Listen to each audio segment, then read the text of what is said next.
দেখেন না, এক প্লেন ভর্তি মানুষ গেল পাকিস্তানে, আর ফেরার সময় পড়লো এক প্লেন জঙ্গি। এক প্লেন জঙ্গি। সেনাবাহিনী শুধু ঘরে ফিরে যাক, পুলিশ বাহিনী তো দেশে ডিস্ট্রয় হয়ে গেছে, আর বাকি বাহিনীর কাজও একই কথা। সেনাবাহিনী শুধু বলুক যে আমরা নেই, তোমরা রাজনৈতিকভাবে সমাধান করে নাও মাঠে, শুধু এইটুকু বলুক। আর আমাকে 3 দিন সময় দিন, কে নির্বাচন করে বাংলাদেশ দেখে নেব। কেউ নির্বাচন করতে সেই সক্ষমতা নেই তাদের। যে মাটি শহীদের রক্তে ভেজা, যে মাটির সঙ্গে আমাদের টান আছে, সেই মাটি আমরা পাকিস্তান হতে দেব না, সেই মাটি আমরা জঙ্গিদেরকে ছেড়ে দেব না। ইউনূসকে সরাতে হবে। আসলে প্রবলেমটা বিস্ফোরা হচ্ছে বাংলাদেশের জন্য এখন ইউনূস। তো ইউনূস সরলে বাংলাদেশ বেঁচে যাবে। কুড়িগ্রামে মিস্টার শফিকুর রহমান জামাতের আমির, তিনি বলেছেন যে এনাফ ইজ এনাফ, যেটা আমি আপনাকে বলে গেছিলাম যে আওয়ামী লীগ আর করতে হবে না, মুদ্রা কথা এটা আওয়ামী লীগ ছাড়ো। দেখেন, এটা তো এই আপনার এই প্রশ্নের উত্তর দেওয়ার আগে আমার একটা প্রশ্ন, যে বাংলাদেশে জামাত ইসলামের ভোট কত? অ্যাবসলিউটলি 4-5%, 6%। না 5% প্লাস কখনোই হবে না। তাদের লাস্ট যে পরিসংখ্যানের 4% এর নিচে তাদের ভোট। তো মানে ওই কি বলে এটা বাংলায়, যে সাল নাই কুত্তার বাঘানা, ব্যাপার হচ্ছে যে ভোট নাই 4%, সে 48% ভোট নিয়ে কথা বলে। তো এই যে মানে হাস্যকর গল্প স্বল্প বাংলাদেশের রাজনীতিতে হচ্ছে। দেখেন, অ্যাভারেজ বাংলাদেশে এই মুহূর্তে যে ভোট হচ্ছে, সেই ভোট থেকে মিনিমাম আমাদের একটা পরিসংখ্যান আছে। আমরা মোটামুটি আমাদের খোঁজ খবরের জায়গা থেকে আমরা একটা পরিসংখ্যান আছে যে 52% মানুষ এই ভোটে কোনো রকম আগ্রহ নেই, তাদের এই ভোটে কোনো রকম আগ্রহ নেই। কিছু মানুষ যারা এই ভোটে দিতে চায় না, কিন্তু তারা জোর করে বিভিন্ন কারণে ভয়ে পড়ে একটু ভোট আছে। মানে 52% মানুষ নেই, তারা এই ভোট নিয়েই তাদের কোনো চিন্তা, মানে খাচ্ছে দাচ্ছে ঘুমোচ্ছে, দৈনন্দিন কাজ করছে। আর আরো কিছু মানুষ, এই 48%-এর একটা বড় অংশ, তারা ভয়ে পড়ে যে যদি না যাই দোকানের চান্দা বাড়বে, যদি না যাই বাড়ি লুট হবে, যদি না যাই ছেলের মামলা হবে, যদি না যাই গরু খুলে নিয়ে যাবে। এই ভয়ে গ্রামগঞ্জের কিছু মানুষ এই ভোটে অংশ নিতে হচ্ছে। তো এখানে আপনি জামাতের আমির যেটা বলছেন যে আওয়ামী লীগ ভুলে যেতে হবে, আরে বাবা, আওয়ামী লীগ ভুলে গেলে তো বাংলাদেশটা ভুলে যাবে।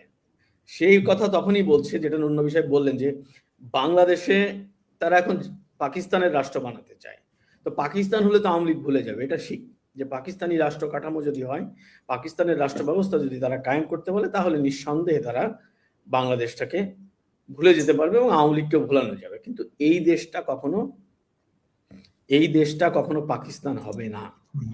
কারণ এই রক্তের যে দাগ এই বাংলার মাটিতে লেগে আছে, প্রত্যেকটা বালু কণা মাটির প্রত্যেকটা স্পর্শে মুক্তিযোদ্ধাদের রক্ত আছে। সেই রক্ত কখনোই বিশ্বাসঘাতক করবে না এই মাটি, সেই মাটি মিশ্রিত রক্ত। এবং সেই জায়গা থেকে দাঁড়িয়ে আমি আপনাকে বলতে পারি যে এই যে যারা আজকে আওয়ামী লীগকে অপ্রাসঙ্গিক করার কথা বলছেন, খুব তাড়াতাড়ি তারাই অপ্রাসঙ্গিক হয়ে যাবে, তারাই সিটকে পড়বে। আপনি জানেন যে পরশুদিন কলকাতায় একটা অনুষ্ঠান হয়েছে, যে অনুষ্ঠানটি আমাদের বঙ্গবন্ধু কন্যা জননেত্রী শেখ হাসিনার পুত্র সজীব অজের জয় সাহেব ভার্চুয়ালি বক্তব্য রেখেছেন। সেই মঞ্চে ভারতীয় জনতা পার্টি, কংগ্রেস মানে ন্যাশনাল কংগ্রেস এবং সিপিআইএম মানে ভারতীয় কমিউনিস্ট পার্টি, এটা মানে কলকাতার খুব অল্প সময় না, দীর্ঘ সময় আমি মানে আলোচক বা সমালোচকদের মুখে শুনেছি যে দীর্ঘ সময় পর একই মঞ্চে বাংলাদেশ ইস্যুতে 3টা রাজনৈতিক দলের নেতারা উঠছিলেন। হ্যাঁ, এবং সেখানে সাহিত্যিক এবং একজন সাবেক সংসদ সদস্য ছিলেন। তো সেই মঞ্চে দাঁড়িয়ে তারা বললেন যে মাটি শহীদের রক্তে ভেজা, যে মাটির সঙ্গে আমাদের টান আছে, সেই মাটি আমরা পাকিস্তান হতে দেব না, সেই মাটি আমরা জঙ্গিদেরকে ছেড়ে দেব না। হ্যাঁ, তো এই যে মানুষ এখন বুঝতে শিখেছে, ধরেন আমরা নানা কারণে, ওই যে বললাম যে মেটিকুলাস ডিজাইন, সেই ডিজাইনে পড়ে হয়তো আওয়ামী লীগ ঘুরে দাঁড়াতে পারেনি, কিন্তু আওয়ামী লীগের নেতৃত্ব যদি সঠিক সময়ে সঠিকভাবে ঘুরে দাঁড়াতে পারতো, তাহলে আজকে এই যে নির্বাচন আমরা নানা আশা ভরসার মাঝে আমরা ছিলাম, বা এই পার্টির নেতৃবৃন্দ ছিলেন যে কেউ আমাদেরকে বৈতরণী পার করে দেবেন, কারো প্রতি আস্থা রেখেছিলেন, কেউ কেউ ভিতরে কাউকে বিশ্বাস করেছিলেন। তো ধীরে ধীরে সেগুলো খোলাসা হচ্ছে। এখন আমার কাছে মনে হচ্ছে যে পার্টি রাইট ওয়েতে আগাচ্ছে, এবং পার্টি যখন রাইট ওয়েতে আগাচ্ছে তখনই কিন্তু এই যে জনমত বিশ্ব ঘুরে দাঁড়াচ্ছে। হ্যাঁ, এবং দেখেন এটা বাংলাদেশে তো 18 মাসে আপনি শুধু বাংলাদেশে সংখ্যালঘু মানুষ নির্যাতিত হয়েছে তা নয়, সংখ্যাগুরুরাও নির্যাতিত হচ্ছে। সংখ্যাগুরু সম্প্রদায় কারা? আওয়ামী লীগ, তারা নির্যাতিত হচ্ছে। সেখানে সুফি সাধকরা নির্যাতিত হচ্ছে, সেখানে কাদিয়ানিরা নির্যাতিত হচ্ছে, সেখানে মাইজ ভান্ডারির মুসলিমরা নির্যাতিত হচ্ছে। তো বাংলাদেশে মানে একটা জঙ্গি রাষ্ট্র, পাকিস্তানের মতো একটি জঙ্গি রাষ্ট্র কায়েমের জন্যই তাদের এই প্রচেষ্টা। কিন্তু আমার কাছে নুরনবী ভাই বললেন যে আমারও একই মত, যে ভারত তার পাশে নতুন করে আরেকটা পাকিস্তান দাঁড়াতে দেবে না।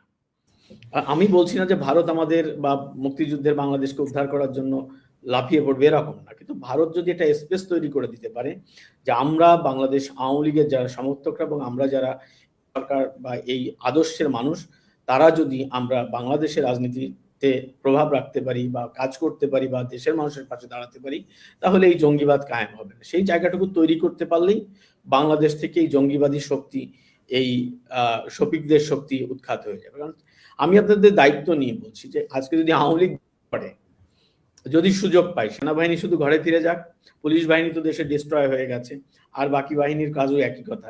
সেনাবাহিনী শুধু বলুক যে আমরা নেই, তোমরা রাজনৈতিকভাবে সমাধান করে নাও মাঠে, শুধু এইটুকু বলুক, আর আমাকে 3 দিন সময় দিক, কে নির্বাচন করে বাংলাদেশ দেখে নেব।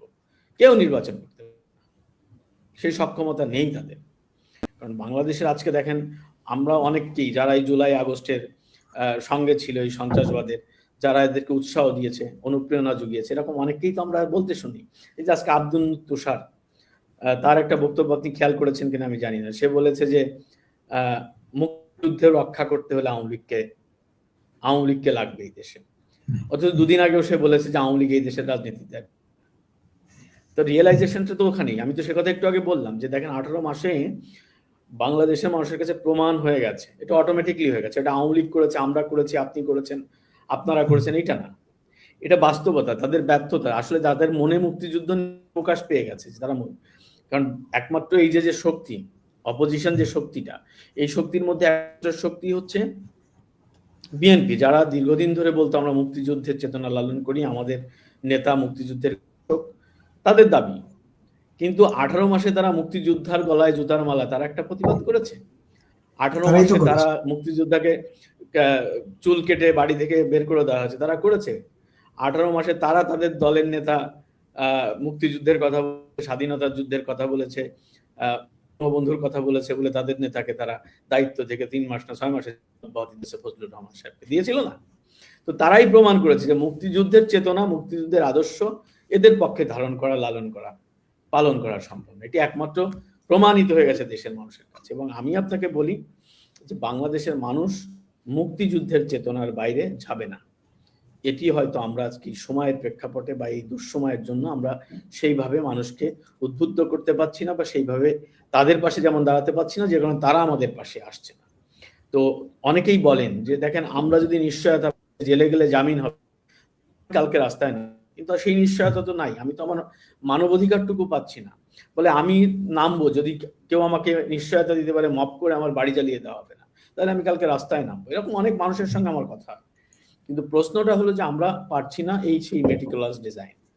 তো সেই ঐক্যটা, যেমন নুরনবী ভাই বললেন যে ওনারা নিউ ইয়র্কে একটা প্রেস কনফারেন্স করছেন, এই ধরনের উদ্যোগ দেশবাসীকে জানানো। দেখেন, রাষ্ট্র পরিচালিত হয় জনগণের ভোটে, জনগণের মাঝে এই শক্তিটা জাগাতে হবে।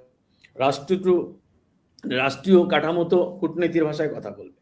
আপনি সেটা ভারত বলেন আর রাশিয়া বলেন আর আমেরিকা বলেন, তারা বাংলাদেশ নিয়ে কথা বলতে হলে কূটনীতির ভাষায় বলে। কিন্তু একটা জনগণ, সাধারণ নাগরিক, সে কিন্তু কূটনীতির ভাষায় না, সে হৃদয় দিয়ে বলবে। যেমন কালকে পরশুদিনের যে প্রোগ্রামের কথা আমি বললাম, এই প্রোগ্রামে ভারতবর্ষের 300 মানুষ অংশ নিয়েছে। হ্যাঁ, পুরো অডিয়েন্স ভর্তি, বিভিন্ন পেশার মানুষ।